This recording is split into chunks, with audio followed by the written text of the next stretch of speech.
Why do people try to find the best thing by attempting to do multiple things simultaneously, as opposed to finding one thing to do in the moment? I find peace with subtraction, not addition. This thought sort of came to me last night, and I sort of thought about it a little bit more earlier this morning. The thing is, last night I was a little bit cheeky and had some sugar, and I actually had a lot more sugar than I should have had.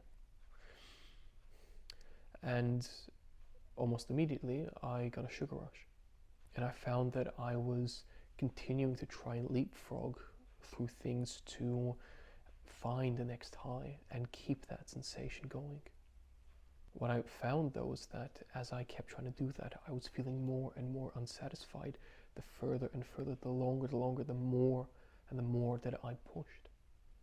And when I thought about that, I realized that when I feel myself start to float, start to feel that sugar rush, that sugar high, it seems when I become conscious of that, when I start to go, okay, I'm feeling that rush. When that conscious thought arises, it awakens and is woken up to being already in this floating state, in this high state.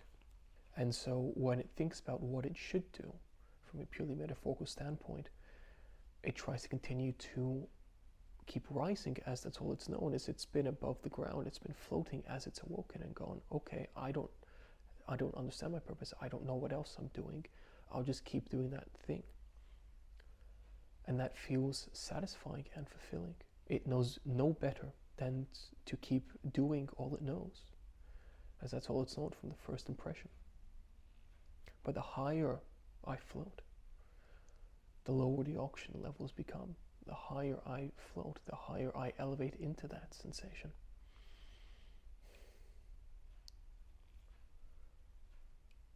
The worse I come to feel. And the reason why I felt an affliction towards wanting to have some sugar, I was getting some groceries last night, and I just sort of wanted to find an excuse to have something sweet to eat. I didn't need it, but I really, really wanted it. And I kind of took the plunge and I had some, even though I knew I shouldn't. And then obviously once I did have some, that's when I felt that elevated state.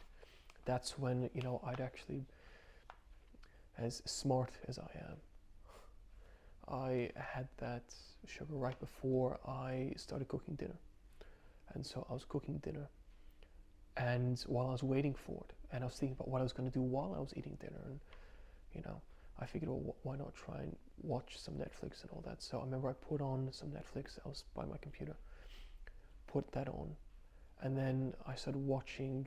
I'd sort of left where I continued where I had left off, I believe the night before on this TV show.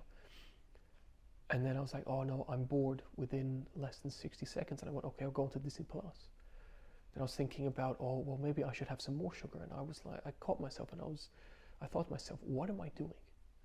I'm just kind of continuing to try and elevate this sensation when I don't really want to. And that's where this sort of thought took itself. And one thing that really did frustrate me about that as well is that I know I should be staying away from something like that. I should stay away from the things that I know that are bad, that in my own mind, in my own opinion for myself, I want to see it as a really bad thing, to want to do a really bad thing to consume and take part in. And so I wanted to figure out why it is that after I give myself an acknowledgement for having done so well for, a short period of time, but a lot longer period of time where I had gone without those vices, then I would usually have done so in the past. I wanted to understand what it is, why it is that when I acknowledge that step, that I never get past it, where I kind of stumble as well.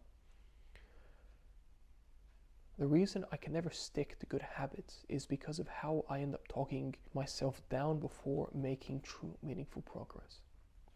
when I have let go of a vice for some time and I become aware of the urge for that thing once again, even though I know it is bad, when I can acknowledge how far I've moved positively, how much I've changed, in a very good way, I tell myself, I've sort of realized that I'm saying these words to myself. This is sort of how I phrase it in my own head. Wow, you have done so much. Wow, you have done so well. And the thing that I have to come to realize is that I hopefully believe not intentionally, but I am surely subliminally telling myself I have done enough change. I have created enough change, even though it is only very superficial. And because of how I'm phrasing that, I believe I'm almost subliminally intending to find a way to reward myself. To reward myself for getting away from that vice with a pinch of that vice. When in actual fact, that just puts me back where I started. This is why I have such a hard time letting the bad things that come to control me go. Why I find it so hard to let those things go and actually be able to distance myself from those things within my life. I stop myself in my tracks with my words, because those words end up influencing my actions. So the thing I must understand, the thing I must ensure that I do is, instead, when I find myself in the same situation once again, I will be bold to myself when I say, wow, look at how far you have the will to go. If you've come this far, it's only a few more trials and tribulations before you can come to move mountains against this thing. I should not focus or even intend to acknowledge how far I've come. I should acknowledge and become excited about how much more phenomenal this journey can become. I think this is going to be a really good way for me to start to actually engage in a really positive self-talk, to actually catch myself before I stumble, because I've been stumbling over myself when it's come to moving over the first barrier. That's why I keep kind of getting to the tip of the first mark. I get there and I just fall right back. And it's because of how I've been talking to myself. It's because of the words I'm saying to myself. Well, that's all going to change. Okay. I do hope that this video will have been kept short as well. It's been 7 full days since my birthday. I'm feeling a lot better than I did a week ago. So, I appreciate making these videos. It's made my life better in the last 7 days. I'm very excited for what the next 3 weeks really have to show.